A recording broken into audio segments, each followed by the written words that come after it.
ಈ carrot ಆಯಿಲ್ನ prepare ಮಾಡೋಕ್ಕೆ ಬೇಕಾಗಿರೋ ಇಂಗ್ರೀಡಿಯೆಂಟ್ಸ್ ಏನೇನು ಅಂದರೆ coconut oil, olive oil, almond oil, 1 cup carrot, 1 cup beetroot, ಆಮೇಲೆ 1 ಆರೆಂಜ್ ಪೀಲ್.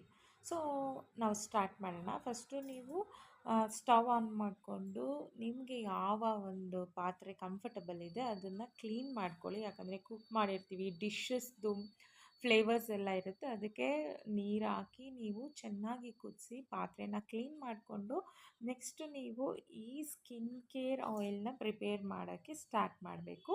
ಫಸ್ಟು ನೀವು ವೆಸಲ್ಸ್ನ ಕ್ಲೀನ್ ಮಾಡಿಕೊಂಡು ಇಟ್ಟ ಮೇಲೆ ಸ್ಟವ್ ಆನ್ ಮಾಡಿಕೊಂಡು ಸಿಮ್ಮಲ್ಲಿಡಿ. This is the mandatory. ಈ ಆಯಿಲ್ನ ಪ್ರಿಪೇರ್ ಮಾಡಬೇಕಾದ್ರೆ ಕಂಪಲ್ಸರಿ ನೀವು ಸಿಮ್ಮಲ್ಲೇ ನೀವು ಈ ಎಲ್ಲ ಇಂಗ್ರೀಡಿಯೆಂಟ್ಸ್ನ ಬಾಯ್ಲ್ ಮಾಡಬೇಕು. ಫಸ್ಟು ಕೋಕೋನಟ್ ಆಯಿಲ್ ಹಾಕ್ಕೊಂಡಿದ್ದೀನಿ, next almond oil, olive oil, orange peel, carrot 1 cup, beetroot 1 cup ಇದನ್ನೆಲ್ಲ ಮಿಕ್ಸ್ ಮಾಡಿ ನೀವು ಲೋ ಫ್ಲೇಮಲ್ಲೇ ಮಿನಿಮಮ್ 30 ಮಿನಿಟ್ಸ್ ಬಾಯ್ಲ್ ಮಾಡಬೇಕಾಗುತ್ತೆ.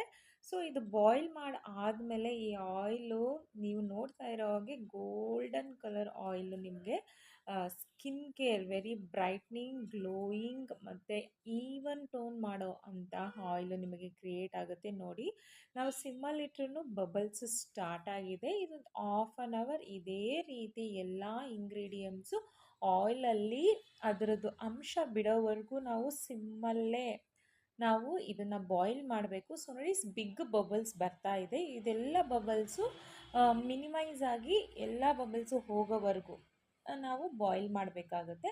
ಸೊ ಈ ಬಿಗ್ ಬಬಲ್ಸು ಒಂದು ಮಿನಿಮಮ್ ಒಂದು 10 ಮಿನಿಟ್ಸ್ ಬಿಗ್ ಬಬಲ್ಸ್ ಬರ್ತಾ ಇರುತ್ತೆ. ಸೊ ಅದನ್ನೆಲ್ಲ ನೀವು ಕಮ್ಮಿ ಆಗೋವರೆಗೂ ಮಾಡಿ ನೆಕ್ಸ್ಟು ನೀವು ಆಫ್ ಮಾಡ್ಕೋಬೇಕು. ಇವಾಗ ನೀವು ನೋಡ್ಬೋದು ಬಬಲ್ಸ್ ಎಲ್ಲ ಕಮ್ಮಿ ಆಗಿದೆ. ಈ ಬಬಲ್ಸ್ ಎಲ್ಲ ಹೋಗಿ ವಾಟರ್ ಕಂಟೆಂಟ್ ಥರನೇ ಇರಬೇಕು. ಆಯಿಲು ತುಂಬ ತಿಕ್ಕಾಗಿರ್ಬಾರ್ದು. ನೀವೇ ನೋಡ್ಬೋದು ಎಷ್ಟು ವಾಟರ್ ಥರನೇ ಇದು ಫ್ಲೋ ಆಗ್ತಾ ಇದೆ. ಸೊ ಫಸ್ಟು ಸ್ಟ್ರೈನ್ ಮಾಡ್ಕೊಳ್ಳಿ.